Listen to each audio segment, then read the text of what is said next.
Can you hear us now? Yeah, yeah. How are you doing? Good, thanks. How are you? Good, good. Uh, Uh, Dad's here. Dad, you there? Yeah, I'm here. Okay. Then welcome to Bookworm Games, episode 21. Uh, this is Wesley Schantz and Michele and Eddie Schantz. We are recording with three of the four Shantzes. Elliot's down in Eureka. I just visited him, and he's doing well.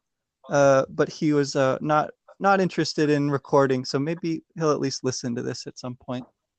Um, I wanted to talk to you guys about games. I know that uh, we play a lot of video soccer games growing up. Um, but I wanted to start by asking you about some of the games that you played growing up. Mom, I know you rode horses and all that. And Dad, you were a manager for the basketball team.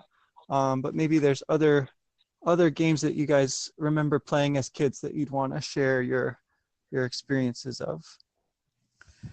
Okay, I guess starting pretty early, one of the games we played was bike tag on the campus at Westminster College in New Wilmington, where I grew up.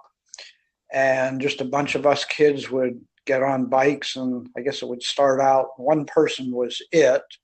And every time he caught somebody, then they were also it. So it got real interesting toward the end when there was only one person left. Oh, So that was one. And then we used to play hide and seek. yeah. Everybody knows what that is. Uh, and we played some board. When I got a little older, we played some board games. I guess before that, played like checkers and then later chess. And then some board games like Monopoly or Clue or Risk. Oh, yeah. Those. Elliot and Elliot and I played a game of chess the other day when I was visiting. He beat me, but it was a close game. I remember Oh, you would always beat me at chess playing the Simpsons chess board that we had. oh, yeah, I Yeah, remember that. yeah. Well, how about you, Mom? What did you guys play growing up? Well, we actually used to have almost a ritual on Sunday afternoon of playing board games.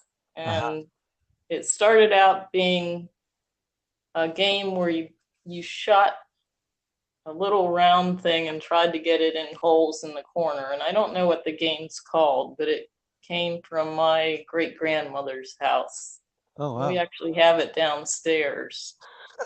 It then it went on to what you know is probably your grandmother's favorite game of Scrabble.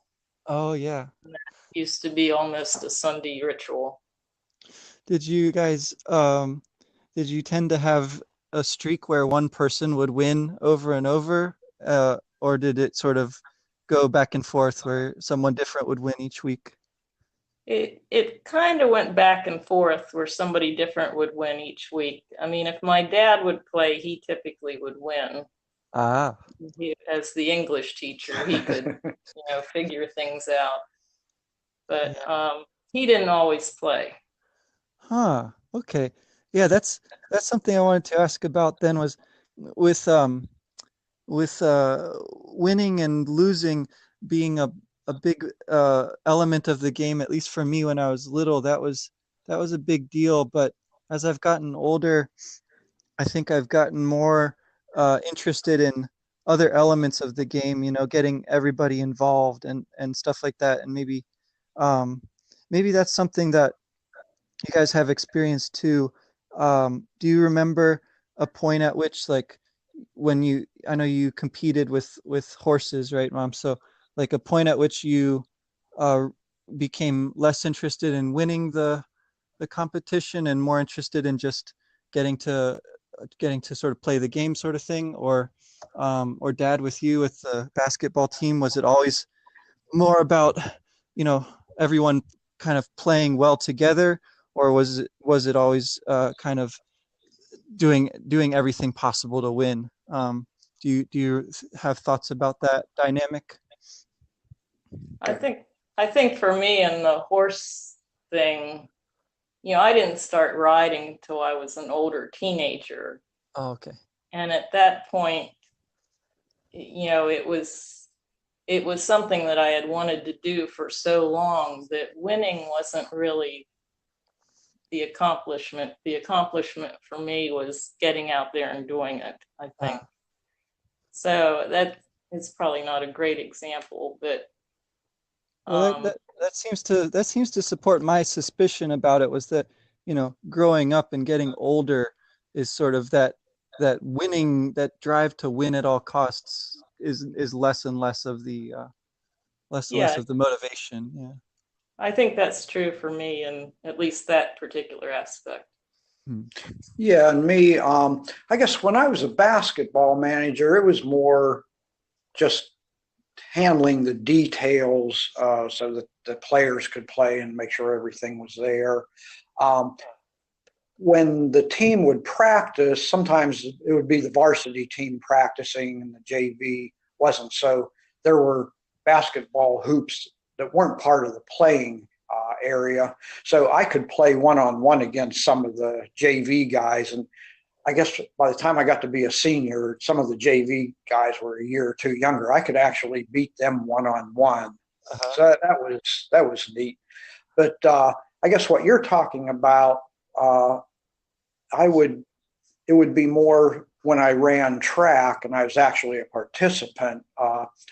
My senior year in high school, I ran track, and then my freshman year in college, I did.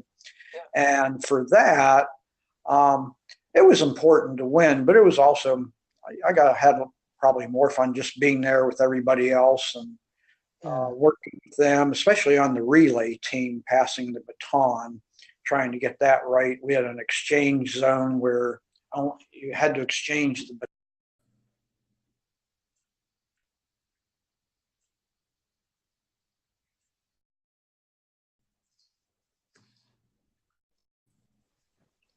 Okay, can you hear us now? Yeah. Yeah, Dad, you were talking about passing the baton. So if you want to continue with that thought. Oh, okay, yeah. One of the things that was really interesting was the relay team because we passed, each runner would pass a baton when he got to a zone where the next runner was going to start, and you had to pass the baton, safely in that 20-yard or whatever zone. Yeah. And of course, there was competition with the other teams. That made it real interesting. That was a lot of fun. And then I think I said that if it wasn't my event, then it was interesting just to hang out with other guys where their event was coming up or where they just finished or what Yeah. that was. Because there was usually a couple different things going on at the same time. In a track meet, you have something going on in the field events and some running event. Yeah, yeah. Well, I mean, I know growing up, I made a lot of friends I had through playing soccer, and that was, just uh, from spending so much time together at practice and going to tournaments and driving all back and forth to all the games and stuff. So yeah, I definitely agree with that camaraderie aspect of it being real important. And just to pick up on the baton passing image, that idea that there's a kind of uh, transition, right, or something like that, and where one player passes the baton to the next. That seems like a really uh, interesting metaphor for this kind of growing up thing as well. And I'm curious if I don't want to say that there's a point at which you stop playing games, because I don't think that seems to work. Like you still have the urge to play and to teach games to younger people and coach and all that stuff. But um, I'm curious about what you guys would experience watching us play as kid, Elliot and I playing soccer and stuff. And in some sense, you'd kind of like pass the baton to us, and so you were on the side to play. Like, is it hard to always just be a spectator, or did you want to get in the game and play, or what were your feelings about that? In some sense, I think it was a feeling of pride because you both were, certainly teammates, and were good with your teams. Mm. So there was a certain sense of pride there. And for me, I think a lot of it too was suddenly learning this game that I really knew very little about. And I did find myself, like during practices, like if Elliot and I were at your practice or something, wanting to kick the ball back and forth with him, Yeah. and just kind of becoming involved that way, but yet knowing that I could never really be good at the game. But, I think it was a lot of sense of pride for me. Okay. Yeah, same with me. And like mom, I hadn't played soccer growing up, so it was a new sport. So it was having to learn the dynamics of it. And so any soccer fans or players aren't going to like to hear this, but the only exposure to soccer that I had in middle school, or then it was junior high school and high school, was if the in gym class, which is now called PE, in gym class we weren't behaving ourselves or somebody misbehaved, punishment was playing soccer. Yeah. I So remember that. Yeah. but yeah, I played a little bit, and with Elliot, we would kick it back and forth. And I remember the corner kick got a little more involved. I guess there was some opportunity to actually play more there. But and it was pride, seeing how you guys did and just how you played together as a team. And I don't know if you remember, but when you were really young, I think one of the things that got you interested in soccer was when it snowed and there were little snowballs or ice pieces on the ground. I would like Yeah. kick them at you, and it was you would kind of be playing dodgeball. And I Yeah. think that's maybe how you got interested in soccer, because I always thought, growing up, most of the kids in my generation, it was little league baseball, but Yeah. that takes a lot of hand-eye coordination, and kids, I don't think, are really ready to play baseball until they're at least 10. Yeah. And kids are very adept at soccer at age 5 or 6. It's just Yeah. a more natural thing to do, using your feet and legs. Yeah. So yeah, it was, and we made a lot. You made a lot of friends with your teammates, and we got to know some parents and have kept in touch with some of them. Yeah. Yeah. Yeah. Uh, so getting involved in soccer now, I know you guys haven't had a whole lot of time to watch the World Cup, but just as the last question here, uh, who's your team since America not in it this year, the U.S. are not in it? Which team are you rooting for? Who do you think will win the World Cup this year?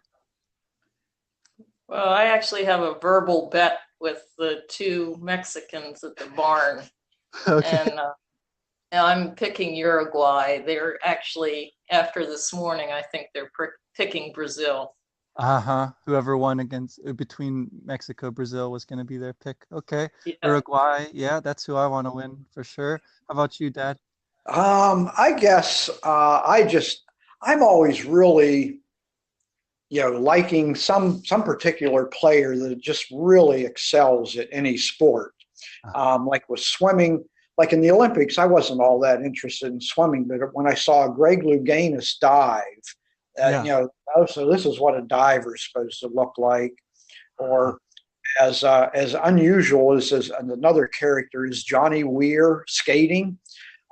He doesn't have the technical ability of some of the other competitors, but he's just very graceful. One movement flows very smoothly into the next. So I guess my favorite in soccer is Messi, just because Oh, yeah. he is just a master at you know what he does. So I guess for that reason I like Argentina, but I know they're already out. Yeah. Yeah. Oh well. That's a good I like that answer as well, that thinking about players who sort of demonstrate the game at its highest level. That made me think of Roger Federer in tennis, um, and how that was a sport I got into kind of, later on. I didn't play it as a kid. Like you said, the hand-eye coordination thing, I never could have played it as a little kid, but got into it later on. And so this is kind of my new game that I've been playing here, is making these podcasts, and I hope that you guys have enjoyed the ones you've had a chance to listen to. And thanks again for coming on and talking to me. Really appreciate it, and I love you, and I'll see you soon. Okay, great. Yeah, we love you too, and we're happy to. We're really proud of you for doing this, and they have been very interesting. Great. Well, thanks. Well, take care. Okay, you too. Bye. Bye. The podcast you just heard was published with Anchor. Got something you want to say to the creator of this show? Send them a voice message using the Anchor app, free for iOS and Android.